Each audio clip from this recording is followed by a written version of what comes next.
It's,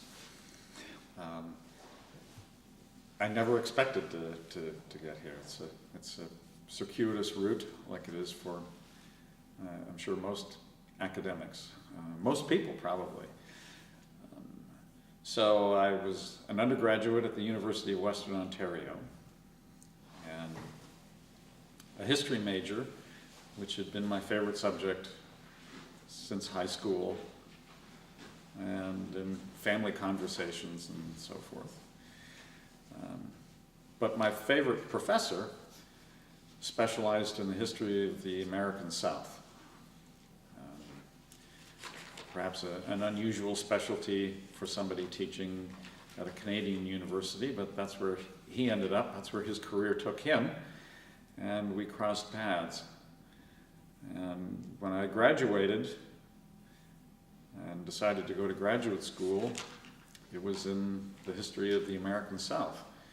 I'd been interested in other fields, but I'd let my languages lapse, and the one field that I could go into without really having to master another language besides English is U.S. history.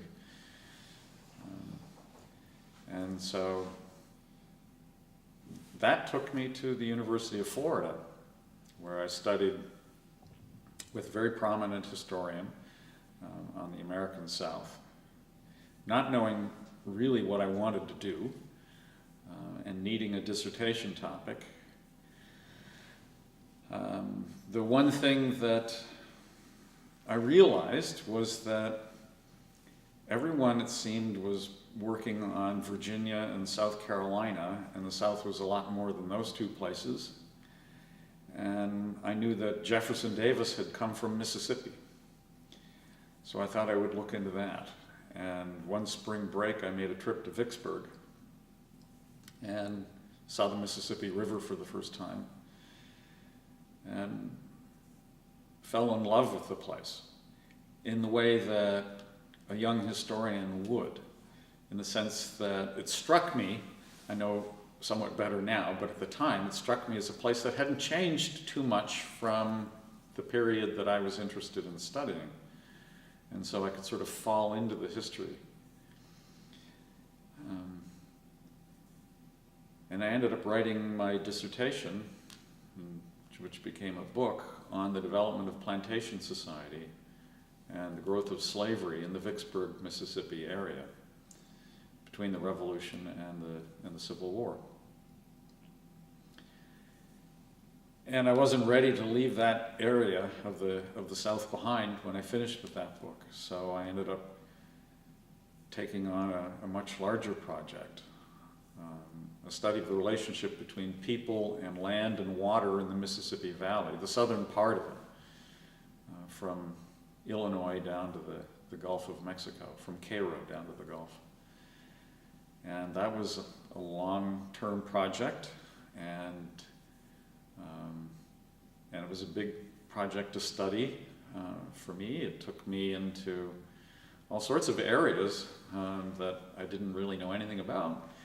Ecology, hydrology, some geology.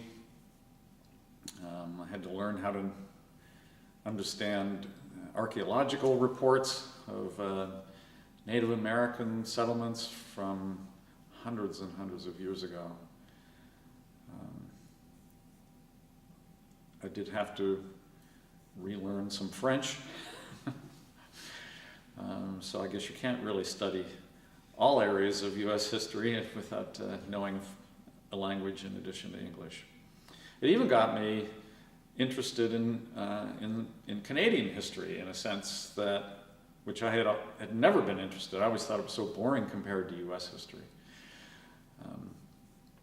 But many of the first French who settled Louisiana and established New Orleans were French Canadians, actually. And they saw the river and the entire Mississippi Valley really as an extension of the St. Lawrence and Great Lakes waterways. So that was very interesting to me. In any case, that's the long way. circuitous way to here today, where I'm at the University of Minnesota to talk about the Mississippi River. It occurred to me at some point, not too long ago, that way back when I was in high school in the 1970s, I almost decided that when I went to university I would major in biology. And I had a very good high school teacher in my last year in high school, history high school teacher, and I switched from biology to history. And now all these years later, working on environmental history, I think I have merged my two interests from back when I was a teenager. So that brings me here. And then the academic jobs, being what they are, I live in Dallas, Texas, because I got a job there, which is not a bad place to be. It's close to New Orleans, it's close to Vicksburg, it's close to the archives that I use. It's a big city, and so many American universities are surrounded by cornfields, and I like living in a larger urban area. It's a big public university, and that's what I grew up in, so to speak, in Canada, and I'm comfortable there, like here. So that's how I got to where I am, professionally and otherwise.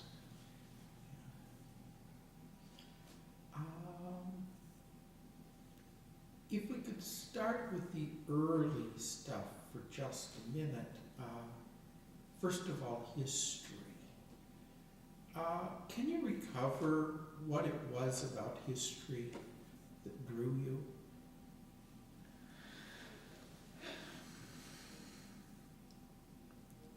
I don't know exactly what it was, because I guess it was several things.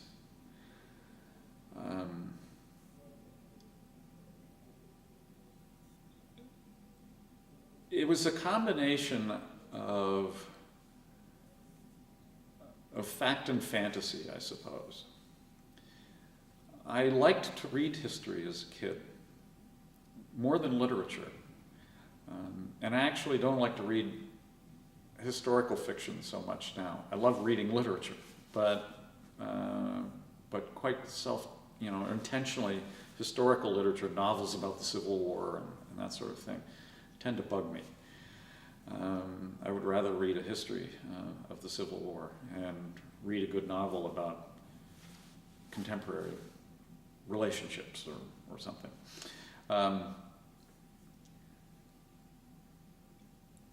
And so I liked knowing that something had really happened, that people had really lived this way, really done these sorts of things in the past. At the same time, I loved imagining myself in those places. And that's when I was very young. I also got very much interested in it because both of my parents, but my father in particular, was very interested in history. In a way that I'm not so interested in it now. He was always quoting from Winston Churchill or talking about the Civil War. And he was, for a Canadian, he was very interested in U.S. history and English history. And we would have debates and we would have discussions from when I was very young, just around the dinner table. And that helped get me interested in history. I had the high school teacher I mentioned a moment ago.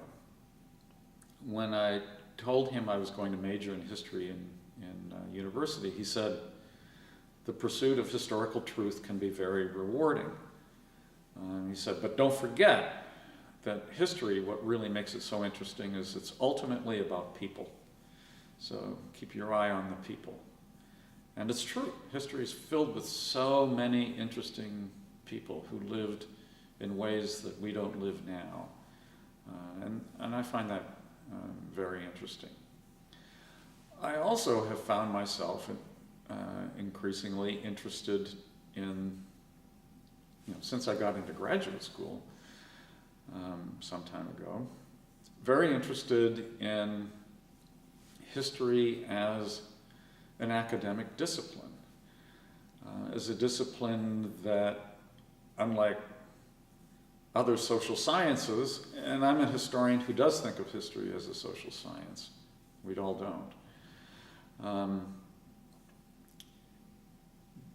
But the relationship between history and theories of human behavior and theories of narrative construction and what it is historians do, and so the intellectual life of a historian really interests me.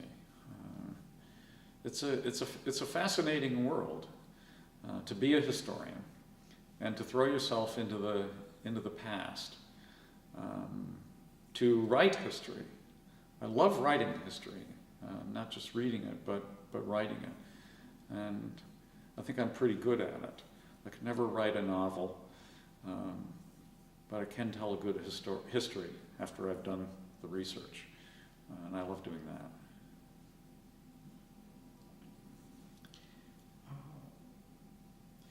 One other element from that early story is sort of looking towards the United States. Mm-hmm.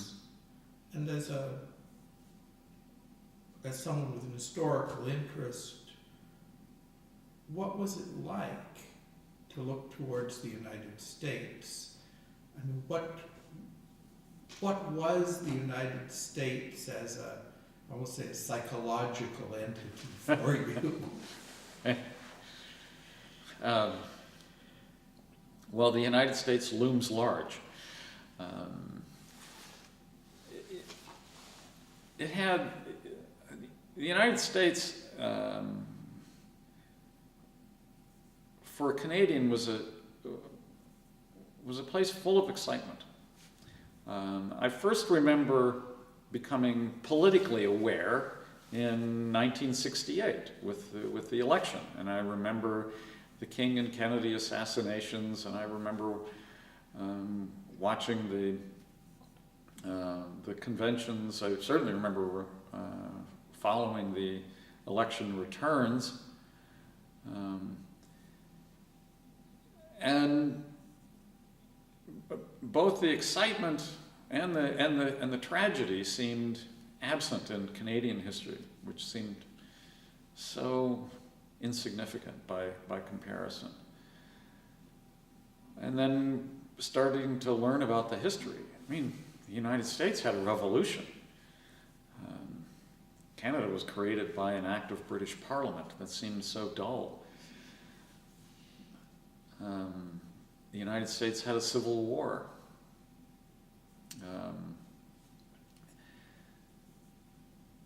And on the one hand, the United States is so close and so far, I think, to Canadians, which is both good and bad. I think I was pretty typical to be both interested in and fairly knowledgeable about American history and politics. And almost like living there, and yet not living there. And so being outside and being able to look at American life and culture and politics and history from the perspective of an outsider. And I've maintained that. I've lived in the United States now for 30 years. And I'm still a Canadian citizen. I'm not ready to become a US citizen yet, in part because I still like the perspective of an outsider. And that has served me well in some ways. When I first started researching in Mississippi, I showed up in some local museums and some county courthouses to do some research. And they knew, all I had to do was say a few words and they knew I wasn't from around there. And they were suspicious that I was a Yankee, as they would say. And as soon as I said that I was from Canada, then they immediately opened up and they would smile right away. They would, because they were pretty sure that somebody from the North was there to criticize Southern history. But once they knew I was from Canada, then they were flattered that I was so interested in their history, and they wanted to show me things. And archivists would bring things out. Oh, you should look at this, and I have another document for you. And they wanted to know the same sorts of things you're asking me, how a Canadian ended up in a Mississippi courthouse to do some historical research.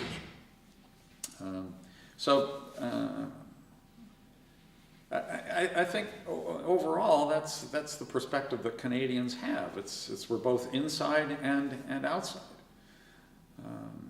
the United States.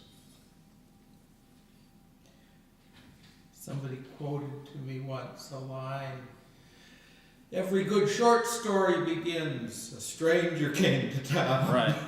Right. Oh, I know. The first time I went into the Mississippi courthouse, it was in Canton, Mississippi, which is not too far from Jackson. Then this was the first trip I made to Mississippi. Over spring break. It was the middle of the spring semester at the University of Florida, and I was writing a paper on a slave insurrection, or scare. I don't think there was really any truth to the insurrection. But in 1835, the people in Madison County, Mississippi, believed the slaves were about to rise up in insurrection. And they took several slaves and interrogated them, as they would say, which, that is to say, they tortured them until the slaves told them what they wanted to hear, that there was a conspiracy. And the result was over a dozen, I think, slaves and free whites were tortured and executed in one way or another, lynched. And I strolled into this courthouse and introduced myself to the circuit clerk and told him that I was there to do some research on this insurrection in which several people had been lynched in 1835. Being a Canadian didn't help me in that instance. He didn't even look at me. He just told me he didn't have anything. And I knew the old records were there, and I was trying to track down some of the people who had been involved in the interrogations. And he wouldn't help me at all. He said, well, the records are in a room and there's a hearing going on. And I asked him how long the hearing would be going on. And he said, well, I don't know, a couple of days. And I said, well, I'm here for a week. He said, well, I think it'll be over a week. And I finally said, you're never going to show me these things, are you? And he said, no. And so I left. I had to write my paper without looking at those records. But that was okay. It was a good experience because when I ended up spending the better part of a year in Vicksburg, I knew how to introduce myself and how to talk about the history in ways that got people who knew things and archivists who knew about documents to feel comfortable with me and to open up and to understand that I wasn't there to be critical, but just there to learn and to understand about their history. Do you find that a hard line to walk? I mean, understanding and not being critical in the sense that they mean it? Yes. I think one of the best things that could have happened to me was to have the opportunity to live in a home, a private home in Vicksburg when I first went there. I hit it off with the director of the Old Courthouse Museum in Vicksburg. And he invited me to stay with him, knowing that I was a poor graduate student. And he didn't charge me any room and board. We split grocery costs, but that was about it. And I spent a lot of time with him and his friends, and got to know a lot of people from all different, different professions and different backgrounds, but most of them born and raised in Mississippi, black and white. But in particular with some of the white folks whose politics I didn't share, and whose understanding of the causes of the Civil War, or the War of Northern Aggression, as many of them down there still call it, or of the Civil Rights Movement. It was very difficult for me to be judgmental, because these were now real people, and they were friends, and it meant that I had to understand, that I did understand, that in many ways very good people can harbor ideas that I don't share, that I find appalling.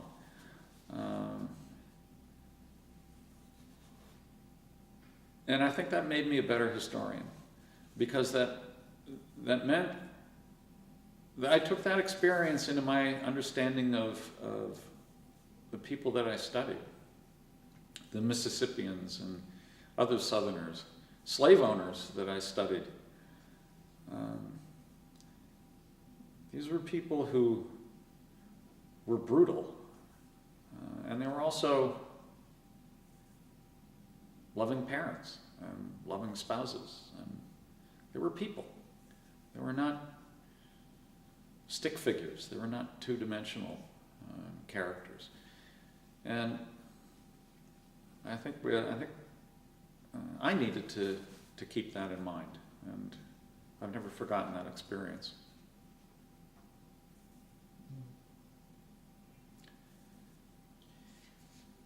There might be a lot of different ideas about a successful history of something like the Right. insurrection you were describing. I mean, I can give you a good example of when this came to play, and an example that it presented me with a dilemma, but a dilemma that really got to the heart of many of the things that I love about being a historian.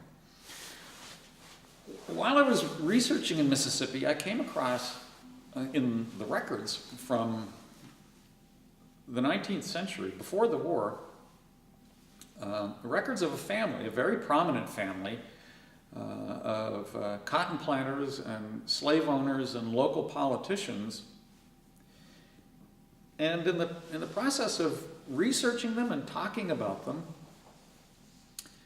I discovered that before they came to Mississippi, they had lived in South Carolina, not as white folks, but as people of mixed race ancestry, people of color,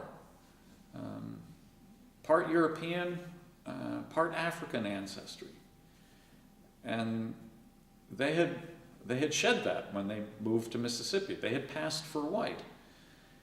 And I became really interested in the process, what this happened, or what this meant for the family, and about their memory of their past. In particular, I read a memoir written by a member of the family early in the 20th century, in which he discussed family stories. And he said, well, his father told him that the family was descended from gypsies. There were others who said the family was descended from Portuguese. Nothing about Africans in the past.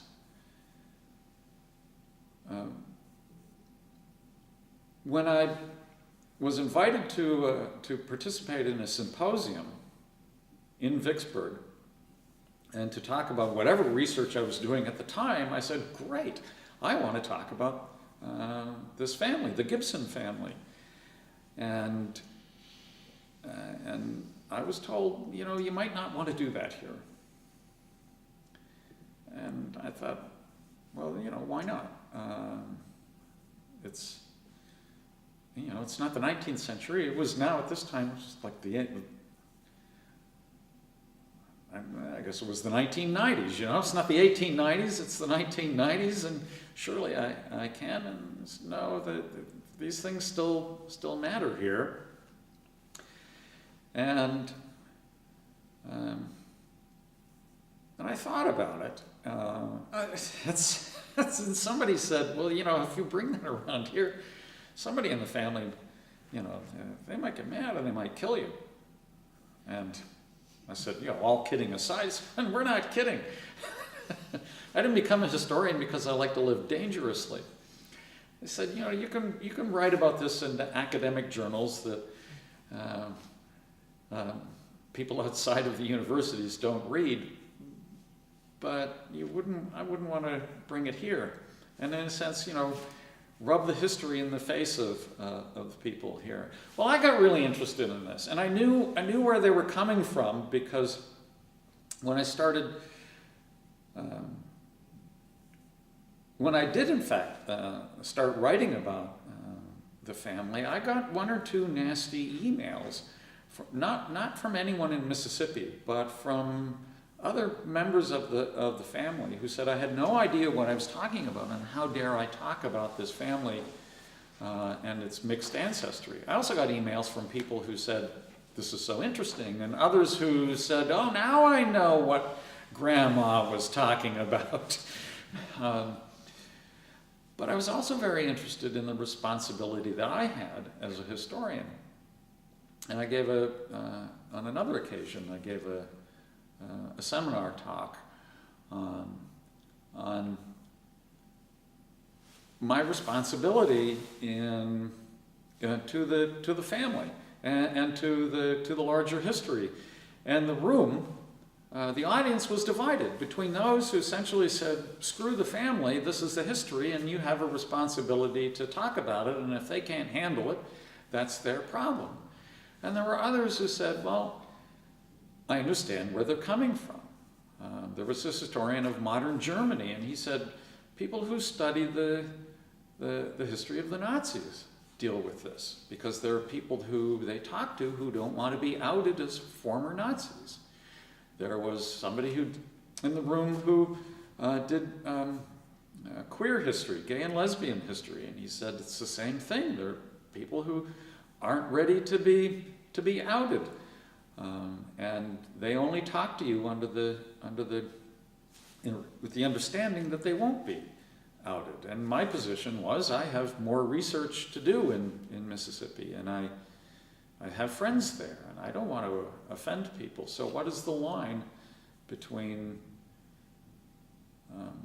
the historian and the history and the subjects, between the present and the past? What's the ethical responsibility of historians who walk these lines?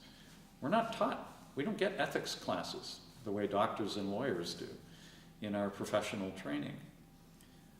And I'm not sure, except that, what the right answer is. I just know for me, because I lived there, and because I know people there, and I have friends there,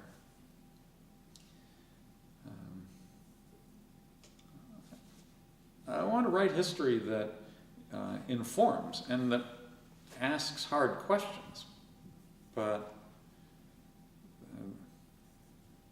if I can do it without offending people, then I would rather do that.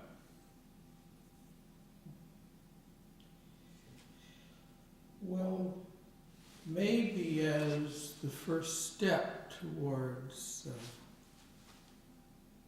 conversation about the ethics of history, the ethics of historians, how have you come to see your responsibility?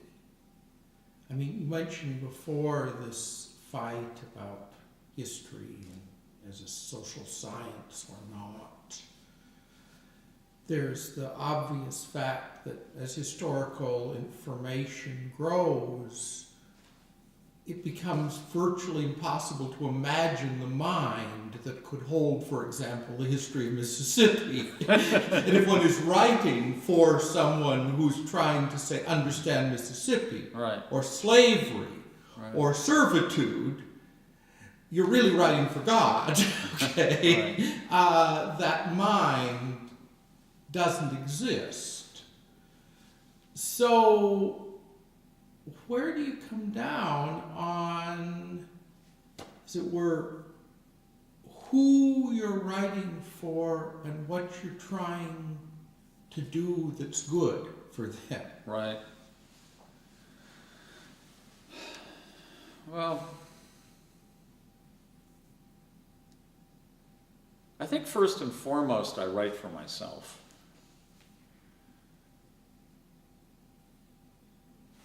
And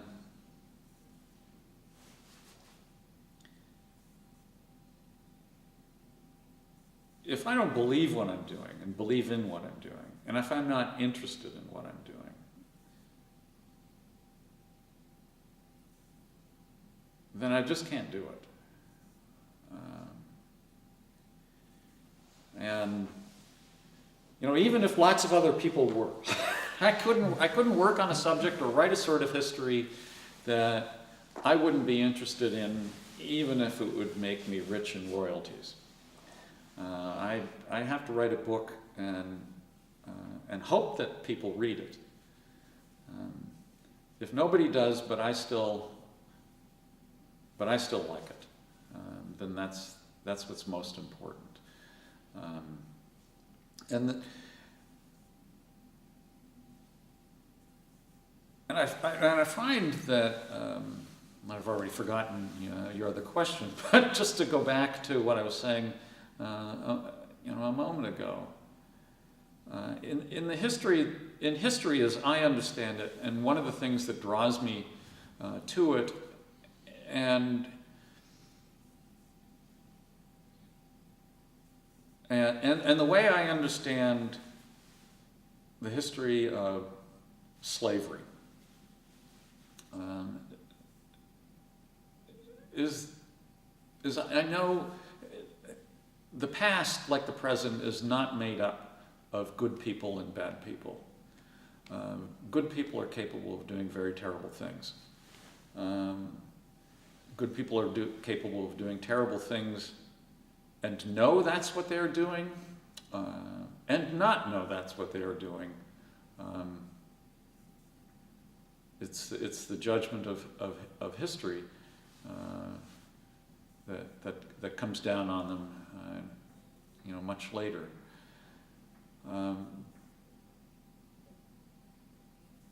History is really divided for me between not good and bad people, but interesting and not so interesting people. And it's the interesting people that I'm interested, that I want to write about it, that of course I'm interested in. And the interesting moments, which aren't always what you might expect. Wars and things are very interesting, or can be, if pursued or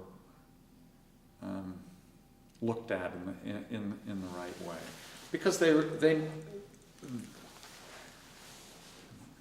they bring out what makes certain people interesting.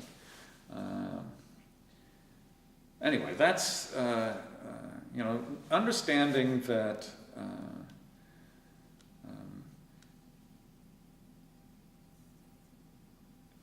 understanding, for me, understanding what, how interesting people deal with difficult problems, and sometimes succeed and sometimes fail, is what makes me interested most of all in history. So the best example, I get very tired of reading, and I see this a lot from academic historians, critiques of someone such as Thomas Jefferson. Horrible person, had a long time, we now know very clearly, long time relationship with one of his slaves. A slave owner wrote the Declaration of Independence, and some will say he must have been a horrible person. I find Thomas Jefferson to be an absolutely fascinating person. I think ultimately he failed to deal with slavery, but I look at him and I see a struggle. And whether the struggle was to make himself feel better about it, by figuring out a way to ignore the problem, or the struggle to come up with the courage to do something about slavery when he was in a position perhaps to do something about it. He did struggle. It was difficult. It was difficult for him in his life, and he struggled with slavery in a very intimate way. And to me, that makes him interesting.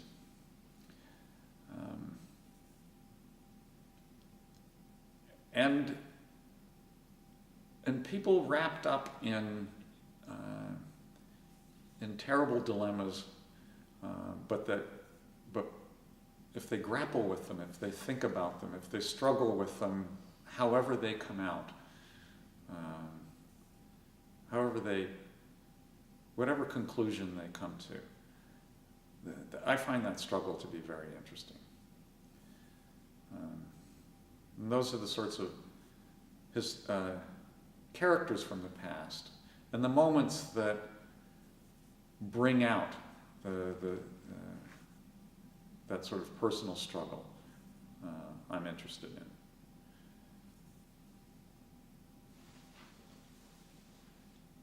Have you ever, in the course of your work, found such a person who has kind of previously not come to light as the focus of attention? And have you ever discovered an interesting person? Is basically what I'm asking. Discovered an interesting person. Yes.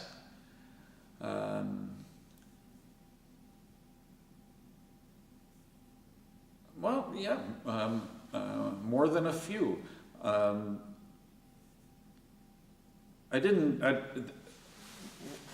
man, he was one of the founders of the first historical society in the state of Mississippi in the 1830s, I think. He was a professor at the first college in Mississippi, long before the University of Mississippi. It was a place called Jefferson College. He was a slave owner, a plantation owner. He was an amateur geologist and zoologist. He traveled around the state collecting specimens of rocks and turtles and mastodon bones and these sorts of things that he sent, some of which he sent to the Smithsonian Institution.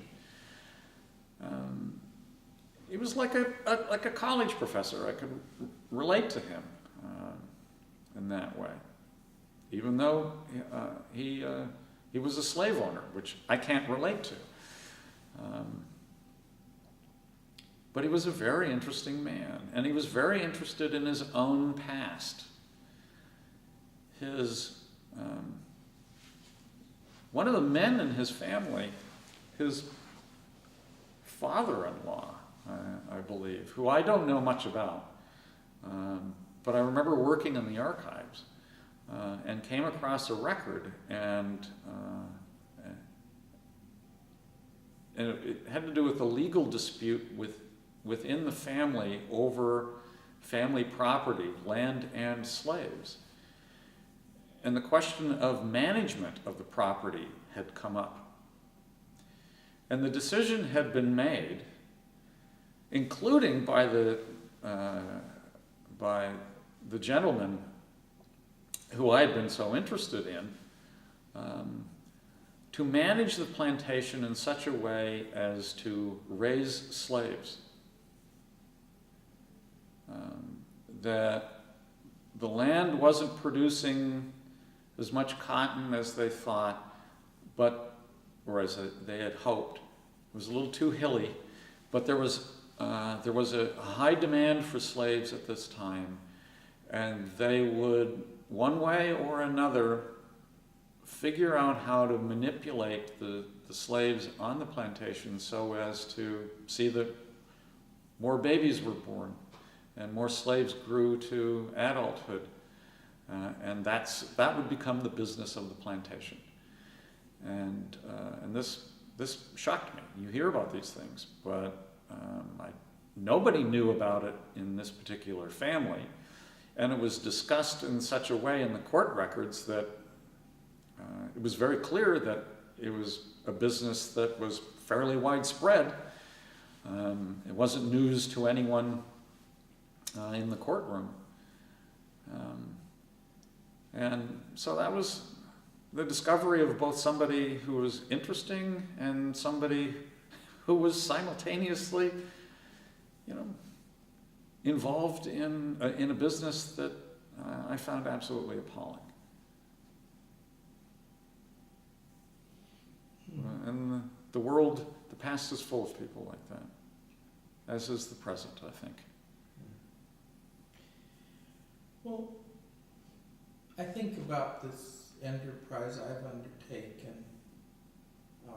One wing of it is to try to do yearly revisits of some scholars and writers and people who are doing useful things. And I am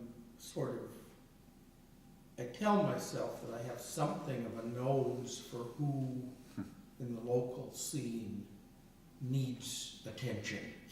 Yeah. And I have this strange hope that I'll catch somebody before everybody knows that. Yeah, right. And get the first 10 interviews while the person is proving that everybody should pay attention to him or her. It's sort of like people I have in the vault for my legacy, if that means anything. But I have some trouble articulating kind of what I'm doing for the world or in presenting and holding these people up who seem to be, centers of energy, interesting, provocative. And it comes out sometimes when I begin to get the clues that you were describing from earlier. I mean, you begin to get 5 different streams of information, and they're indicating that this person is it has layers and levels and struggles and all sorts of things that you don't generally see in a person.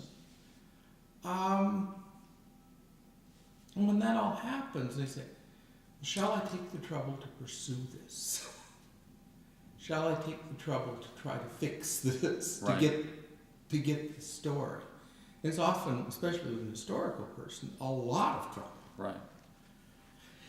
So, kind of, how do you see what interesting people have to offer? I mean, how do you call it?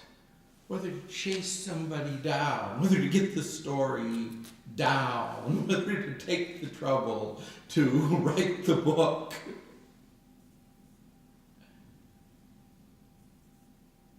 I mean, why bother? Well, I mean, what kinds of reasons give you the motive? Is it simply personal interest? Or do you see yourself as making a certain kind of contribution to public something? Right. Well, it's a mix. I mean,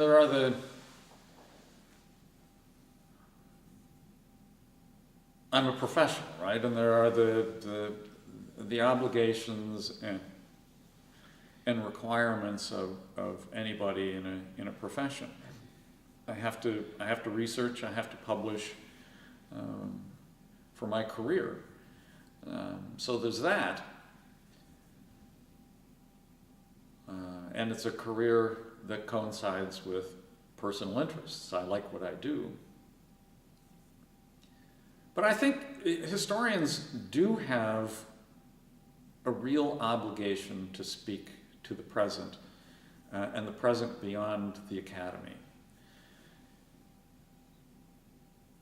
And I've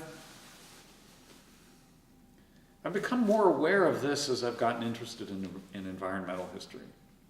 No one, I think, today needs to be told that slavery was bad. I'm not going to write a book that's going to teach slavery or teach people today that slavery is bad. I do write a book. I can write a book to point out that slavery was much more than just bad people doing bad things. And I think that's important. Because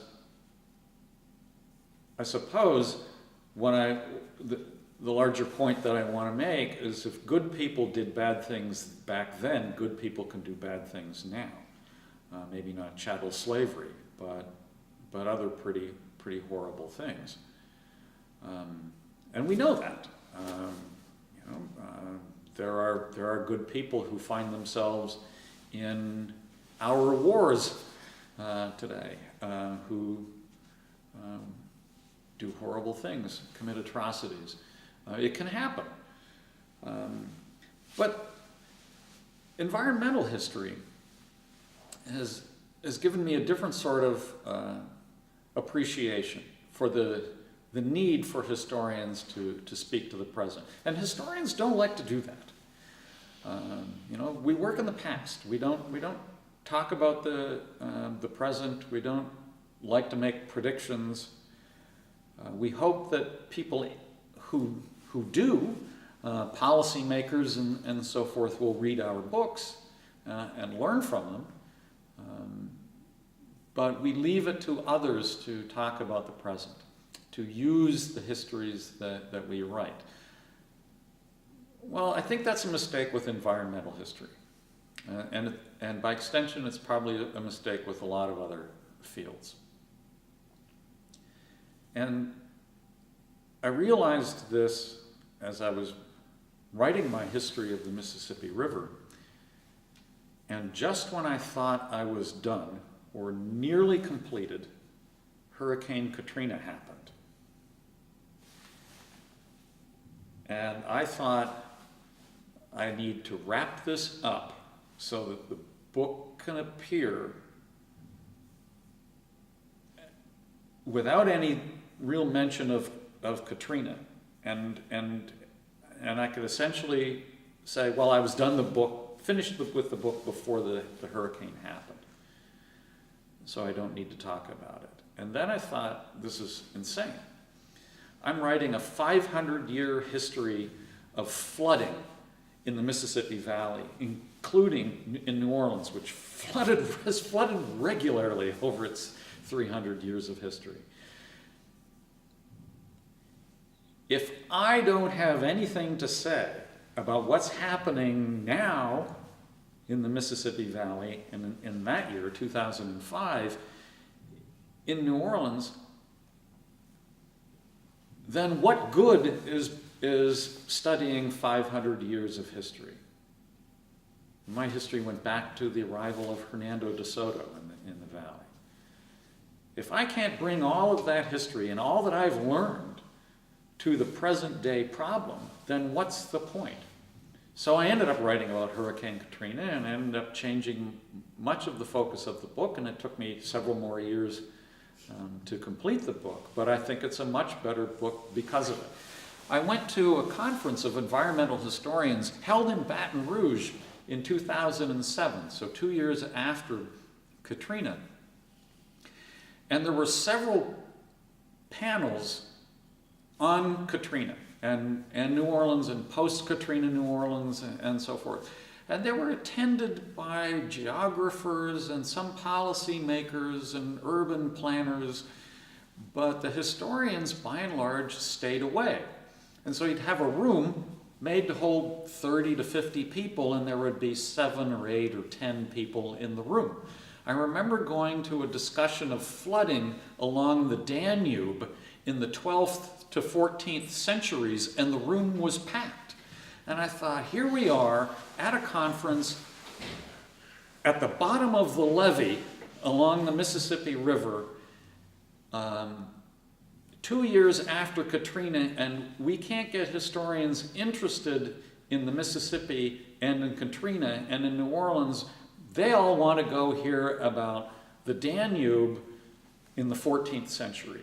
And I thought, this is what historians do. They're much more comfortable talking about the past than they are talking about the present.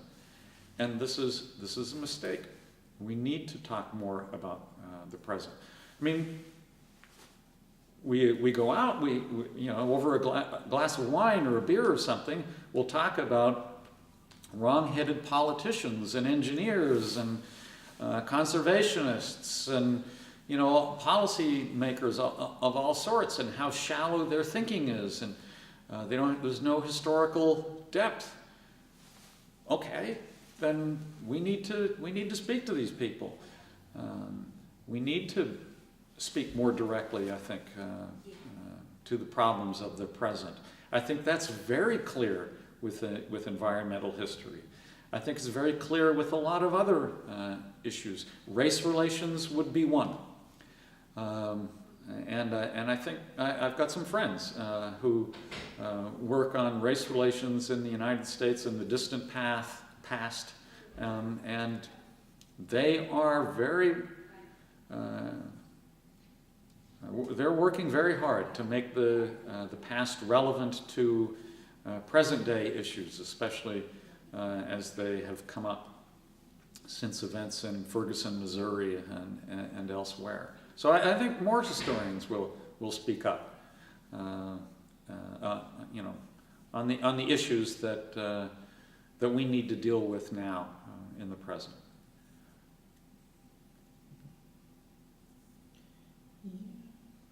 I mean, I think about the book, The New Jim Crow, which straightforwardly crosses It helps that line. It helps if you know what the old Jim Crow was, right? I mean, it basically says the system of slavery was reestablished once with Jim Crow, Right.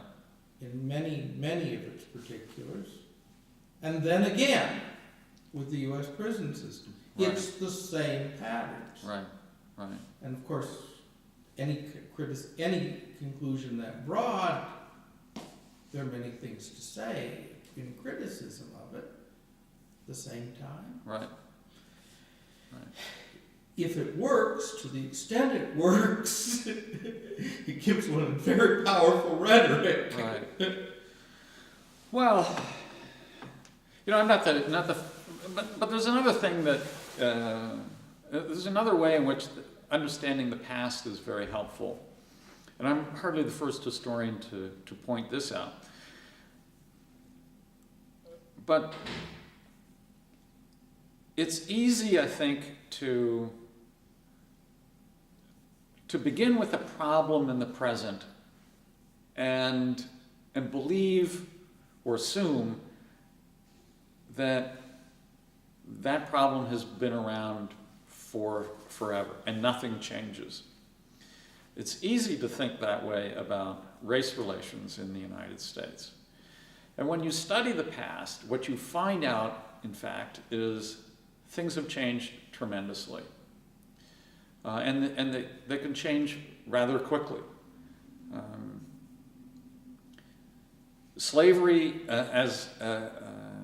slavery evolved in early America. It was not in 1750 what it was in 1850.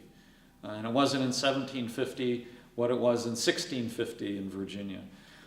It evolved, it changed, and then in no short order, very quickly, it ended with emancipation and war. And what took its place evolved. The Jim Crow South was still forming at the start of the 20th century. So nearly half a century after emancipation, it was still forming. And in between emancipation and what we might think of as the height of the Jim Crow period, certainly by the 1920s, other things could have happened. Other directions might have been taken. Other decisions might have been made at various points in time. And then very quickly, in the grand scheme of things, it all fell down.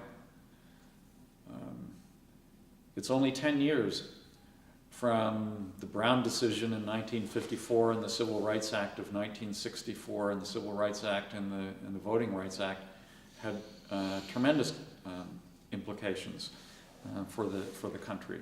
So I like to remind people, and I think historians in general like to remind people, that we have to be careful when we talk about the new Jim Crow or the new slavery, because whatever we have now, it's not Jim Crow, and it's not Jim Crow as it used to be, and it's not slavery as slavery was.